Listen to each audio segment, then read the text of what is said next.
जय श्री कृष्ण, जय श्रीमन नारायण। बच्चों, भगवान श्री कृष्ण जब धरती पर अवतरित हुए तो मैंने बताया आपको कि जब उनका समय आया, जब वो कारागार में प्रकट हुए, कारागार में प्रकट होने के बाद उनके पिताजी उनको सूप में लेटाकर गोकुल ले गए। जैसा कि मैंने पहले बताया है, गोकुल ले गए। गोकुल में ले जाकर नंदराय जी के घर में सुला दिए, यशोदा मैया के पास। यशोदा मैया के पास एक छोटा सा नन्हा सा बालिका जन्म ली थी, कन्या। उसको उठा लें। जैसे उठा कर लाए जेल खाने में, आते ही उनके हाथ में बेरियां लग गई, पैर में बेरियां लग गई, जेल का दरवाज़ा बंद हो गया, पहरेदार जग गए और इतना ज़ोर से वो कन्या चिल्लाई, वो देवी चिल्लाई, वो बच्ची, कि सभी लोग दौड़ के कंस के पास गए और कंस के पास जाकर बोले, महाराज 8वां ने जन्म ले लिया। जैसे इसको जानकारी हुआ कंस को कि 8वां जन्म ले लिया, वैसे कंस दौड़ा दौड़ा आया कारागार में और आकर तत्क्षण बालिका को बलपूर्वक देवकी के पास से छीन लिया। छीनने के बाद उसने क्या किया, देवकी बोली, भैया आकाशवाणी के अनुसार आकाशवाणी बोला था कि 8वां लाल तेरा काल होगा, पर भैया ये 8वां नहीं है, 8वां ही है, लेकिन बालक नहीं है, बालिका है। और बालिका को, बेटी को, भगनी को कभी भी मारा नहीं जाता है। भैया इस पर दया करो, ये तो दया के योग है। कंस बोला कि बहना, न जाने मैं तेरे कितने बच्चों को मार दिया। आकाशवाणी की बात को सच मानकर मैंने तुम्हारे 7 बालकों को मार दिया। 8वां भी जन्म लिया तो ये भी बालिका जन्म ली। पर बहना आज एक बात तो मैं कह रहा हूँ कि ये आकाशवाणी भी, देवलोक भी झूठ बोलना सीख लिए हैं। और कहकर उसने देवकी माता से तुरंत बालिका को छीन लिए। छीनने के बाद ले जाकर जैसे ही पत्थर पे पटका, वैसे ही हाथ से जो देवी थी वो तत्क्षण हाथ से छूट गई और आकाश में चली गई। आकाश में जाकर अष्टभुजी बन गई।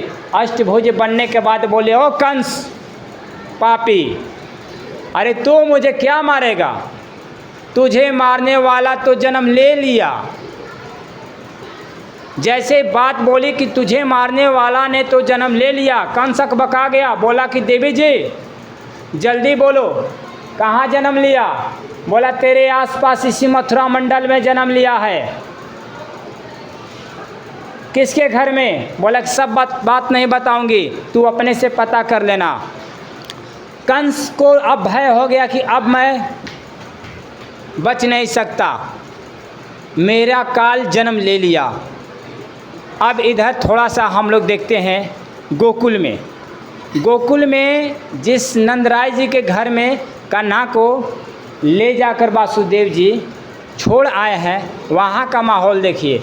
वहाँ नंदराय जी के यहाँ 9 लाख गैया है। कितने?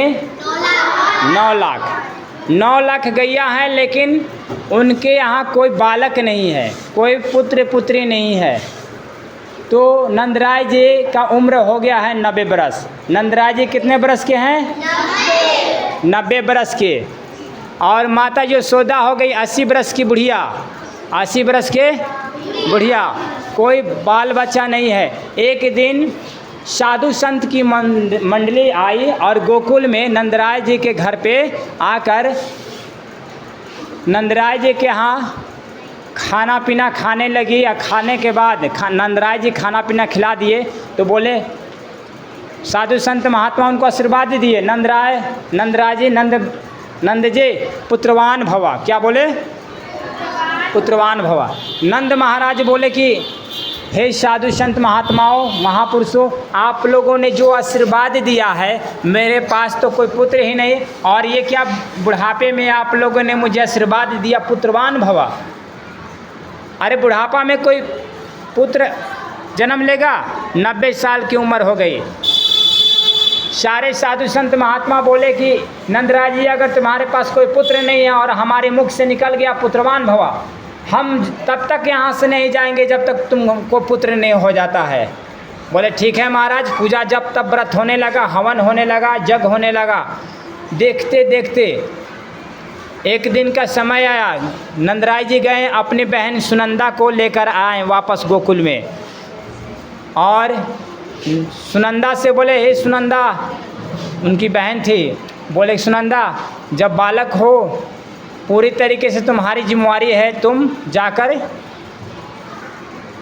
यशोदा की सेवा करो।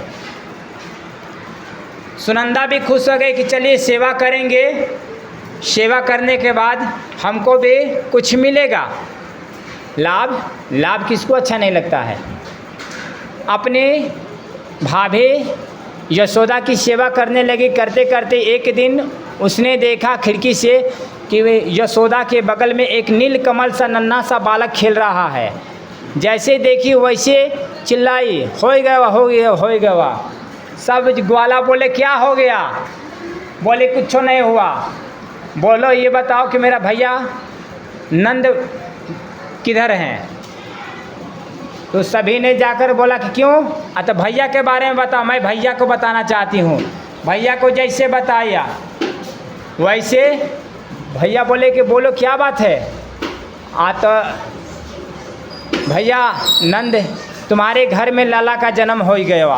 क्या हो गया? लल्ला का जन्म हो गया।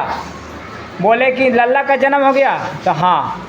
सब लगे गोकुल में पूजा पाठ करने, हवन होने लगा, जब तब व्रत होने लगा। इतना जोरदार हवन पूजा जब तब व्रत होने लगा कि मानो जैसे काली रात्रि आ गई, दिन में ही रात हो गया। क्या हो गया? दिन में रात हो गया। अब सभी लोगों ने दिन में रात हो गया, ऊपर से सूर्य भगवान को निकलने का मौका ही नहीं मिले। तो ये रही भगवान श्री कृष्ण के जन्म की कथा। आप सभी बहुत अच्छे से श्रवण किए, बहुत अच्छे। जय श्री कृष्ण, जय श्रीमन नारायण।